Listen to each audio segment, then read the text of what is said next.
BLM Kerala Tamil Nadu Pondicherry. M5 ലൈവിലേക്ക് സ്വാഗതം.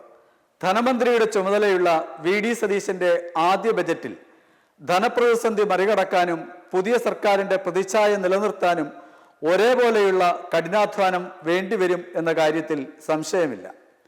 രാഷ്ട്രീയ കാരണങ്ങളാൽ പ്രത്യേക സാമ്പത്തിക പാക്കേജ് കേന്ദ്ര സർക്കാരിൽ നിന്ന് കിട്ടാൻ യാതൊരു സാധ്യതയുമില്ല.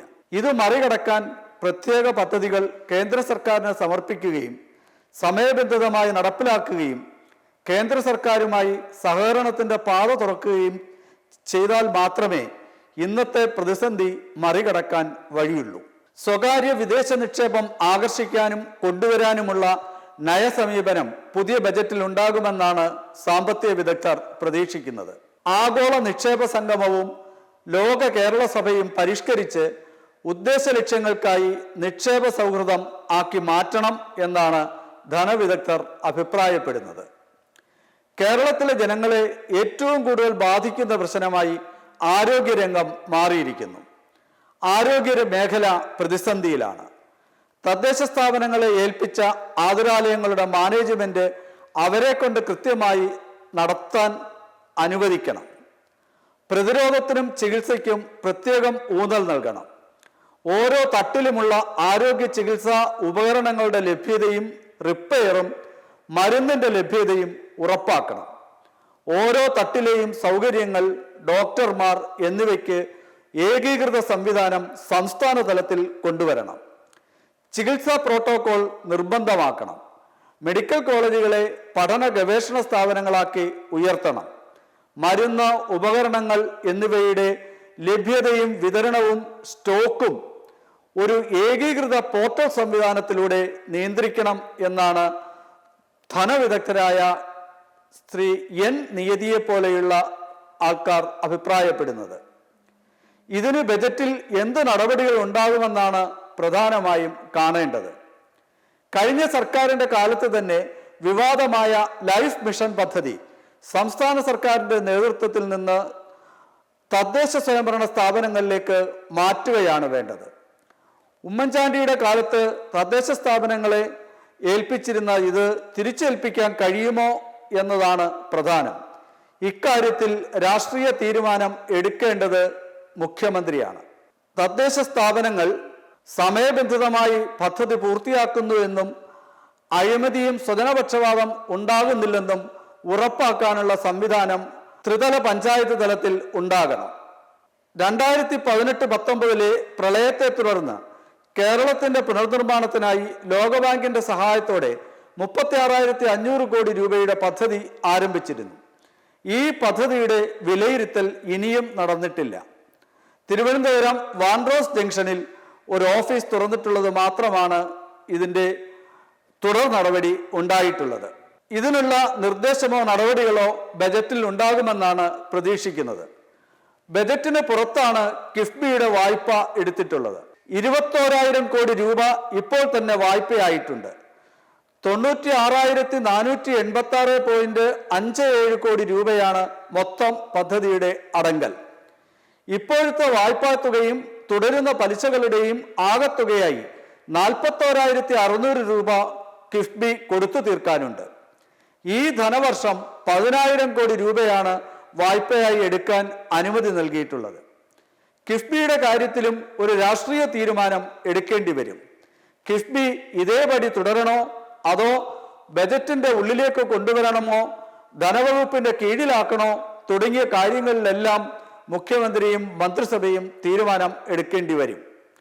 ഇതിനെ വാർഷിക പദ്ധതിയുടെ ഭാഗമാക്കി ബജറ്റിൽ ഉൾപ്പെടുത്താനുള്ള നടപടി ഉണ്ടാകുമോ എന്ന കാര്യം പ്രധാനമാണ്. ഇടതുമുന്നണി സർക്കാരിൻ്റെ കാലത്ത് ഏറ്റവും കൂടുതൽ ആരോപണ വിധേയമായ കിഫ്ബിയെ അതേ രീതിയിൽ തുടരാൻ VD സതീശൻ അനുവദിച്ചാൽ ഭരണമാറ്റം കൊണ്ടുള്ള രാഷ്ട്രീയ മാറ്റം പ്രകടമാവില്ല. സർക്കാർ ജീവനക്കാരുടെ പെൻഷൻ പ്രായം ഉയർത്തണം എന്ന കാര്യത്തിൽ തോമസ് ഐസക് ധനമന്ത്രി ആയിരുന്നപ്പോൾ തന്നെ നിർദ്ദേശം വന്നതാണ്. ഇത്തവണത്തെ ധവളപത്രത്തിൽ ഇക്കാര്യം ആവർത്തിച്ചു. ജോലിയിൽ കയറാനുള്ള പ്രായം കൂട്ടുകയും റിട്ടയർമെന്റ് പ്രായം കൂട്ടാതിരിക്കുകയും ചെയ്യുന്നതോടെ ജോലിയിൽ പ്രവേശിക്കുന്നവരുടെ സർവീസ് കാലം ചുരുങ്ങുന്നു. കേരളം ഒഴികെ മറ്റെല്ലാ സംസ്ഥാനങ്ങളിലും 58ഉം 60ഉം വയസ്സായി റിട്ടയർമെന്റ് പ്രായം ഉയർത്തിയിരിക്കുന്നു. കേന്ദ്രത്തിലും റിട്ടയർമെന്റ് പ്രായം 60 വയസ്സാണ്. ആഗോളതലത്തിൽ തന്നെ റിട്ടയർമെന്റ് പ്രായം കൂട്ടിക്കൊണ്ടുവരികയും ആരോഗ്യ മേഖലയിലെ മികവ് ഉപയോഗപ്പെടുത്തുകയും വേണമെന്ന നിർദ്ദേശം ലോകബാങ്ക് പോലും ഉയർത്തിയ സാഹചര്യത്തിൽ ഇക്കാര്യത്തിലും തീരുമാനം എടുക്കാതിരിക്കാൻ ആവില്ല. ശമ്പള കമ്മീഷൻ ഇപ്പോൾ 5 വർഷം കൂടുമ്പോഴാണ് നടപ്പാക്കുന്നത്. ഇത് 10 വർഷമായി മാറ്റണമെന്ന നിർദ്ദേശവും ഉയർന്നിട്ടുണ്ട്. പ്രഖ്യാപിച്ച ശമ്പള കമ്മീഷൻ മരവിപ്പിക്കണമെന്ന നിർദ്ദേശവും ഒരുപറ്റം സാമ്പത്തിക വിദഗ്ധർ മുന്നോട്ട് വയ്ക്കുന്നുണ്ട്.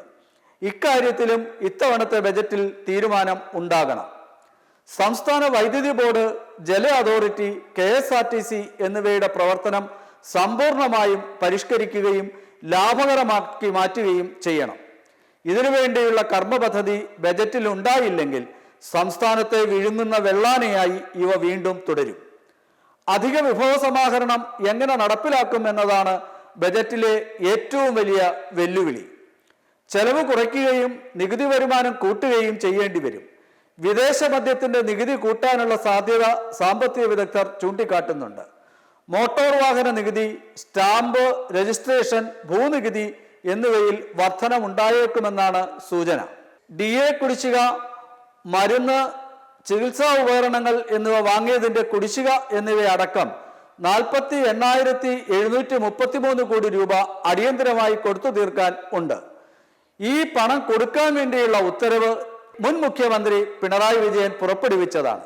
അതുകൊണ്ട് അതിന്റെ ബാധ്യതയിൽ നിന്ന് VD സതീശന് തലയൂരാൻ ആവില്ല.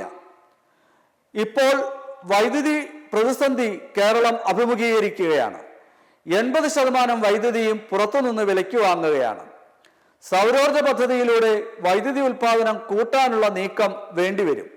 കേന്ദ്ര പദ്ധതികൾ സമയബന്ധിതമായി ഓഡിറ്റ് നടത്തി കൊടുക്കാത്തത് കൊണ്ടാണ് കേന്ദ്രത്തിൽ നിന്നുള്ള പല പദ്ധതികളുടെയും പണം ലഭിക്കാത്തത്. സർവശിക്ഷ അഭിയാൻ, ജലജീവൻ, ആരോഗ്യ മിഷൻ തുടങ്ങിയ പദ്ധതികളിൽ കേന്ദ്രത്തിൽ നിന്ന് പണം കിട്ടാനുണ്ട്. സമയത്ത് CAG ഓഡിറ്റ് നടത്തി കേന്ദ്ര സർക്കാരിന് റിപ്പോർട്ട് കൊടുക്കാത്തതാണ് ഇതിന്റെ പണം ഇതുവരെയും കേന്ദ്ര സർക്കാർ നൽകാതിരിക്കാൻ കാരണം.